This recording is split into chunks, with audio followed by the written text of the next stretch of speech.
Hello student, welcome to SRKM classes. I am Dr. Pinky Verma. Today we will discuss on the topic Basic Foundation of English Grammar. Today's topic tense and sentences. As you see, tenses are three kinds: present tense, past tense, future tense.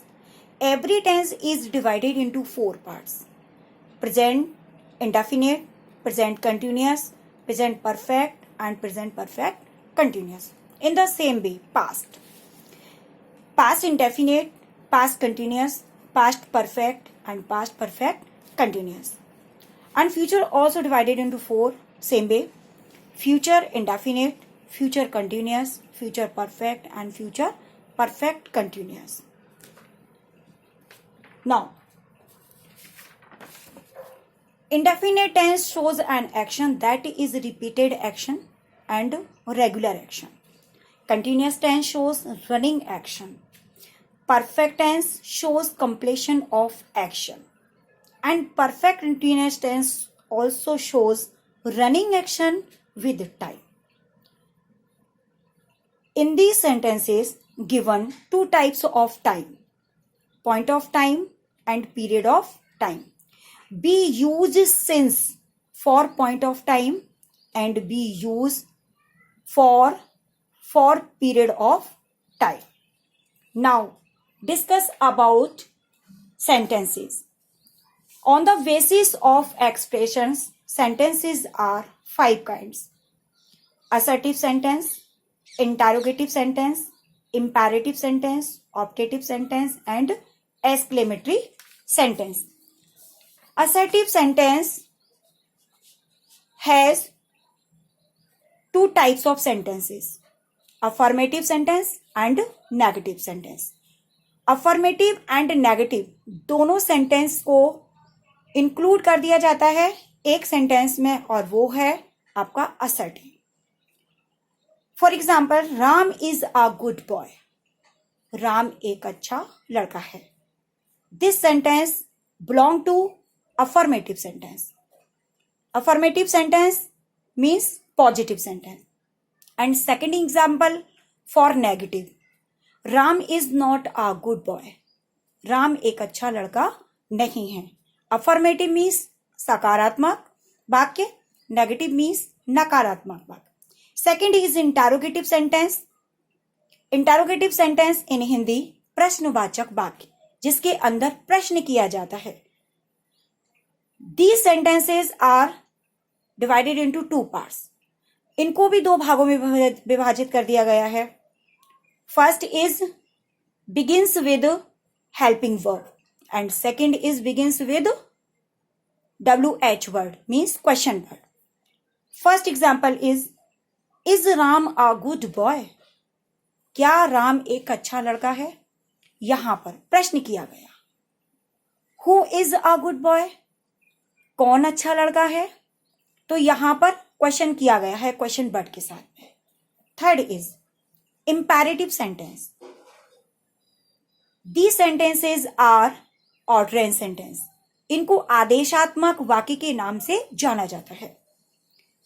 ये कई प्रकार के expressions को दर्शाते हैं, जैसे इसके अंदर रिक्वेस्ट होती है, आदेश होते हैं, ऑर्डर दिया जाता है और सुझाव भी होता है. इसके प्रस्ताव भी रखा जाता है. तो for example, please come here. Please and kindly word shows the request. अगर सेंटेंस के अंदर प्लीज या काइंड वर्ड यूज किया जाता है इंपैरेटिव सेंटेंस में, तो इनको रिक्वेस्टिंग वे में माना जाता है. Please and kindly symbol of request. So this sentence belong to request. Go there. This sentence belong to order. Let them play. This sentence belong to propose. तो ये यहां पर propose करता है, प्रस्ताव रखता है. Fourth is optative sentence. ये भावों को व्यक्त करते हैं, इसलिए इनको भावात्मक वाक्य के नाम से जाना जाता है.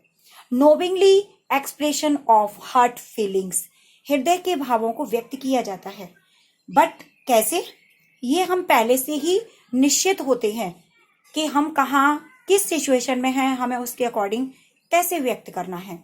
अगर हम किसी के यहाँ शादी में गए हैं तो नेचुरल है कि वी नो वेरी वेल कि व्हाट एक्सप्रेस, हमें क्या व्यक्त करना है। हम शादी में गए हैं तो किसी को एनिवर्सरी में गए हैं तो बर्थडे में गए हैं तो ये हमें पहले से प्री प्लान होता है कि वहां पर जाके हमें कैसे अपने हृदय के भावों को व्यक्त करना है। तो नोविंगली, नोविंगली मीन्स जानते हैं, प्री प्लान होता है। Knowingly expression of heart feelings like this. For example, God bless you, यहां एक सेंटेंस क्या शो कर रहा है? ब्लेस, आशीर्वाद। May you pass the exam, यहां पर हम अपनी इच्छा व्यक्त कर रहे हैं, भगवान से प्रे कर रहे हैं कि आप इस एग्जाम को पास कर लें। हैप्पी बर्थडे टू यू, यहां इस सेंटेंस से हमें पता चल रहा है कि हम किसी को विश कर रहे हैं। गुड मॉर्निंग, और ये सेंटेंस भी यहां पर विश करने के लिए है। Next, exclamatory sentence. Exclamatory sentence विस्म व्याधि बोधक बाकी के नाम से जाने जाते हैं। विस्म व्याधि, विषम मीन्स विषम परिस्थिति में हमारे अंदर से, हृदय से भाव क्या निकले हैं।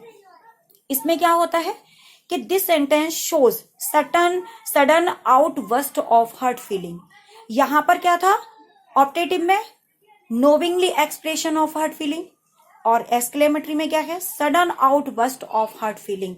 यहां हमें पता नहीं होता कि सिचुएशन के अकॉर्डिंग हमारा हृदय से कैसे भाव उत्पन्न हो और वहां पर हम सिचुएशन के अकॉर्डिंग हम क्या बोल जाए।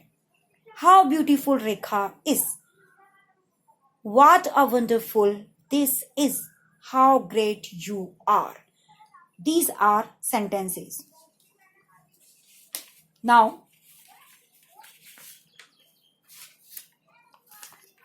but on the basis of structure, sentences are three types: simple sentence, complex sentence, and compound sentence. We discuss and describe in detail in next video. Thank you.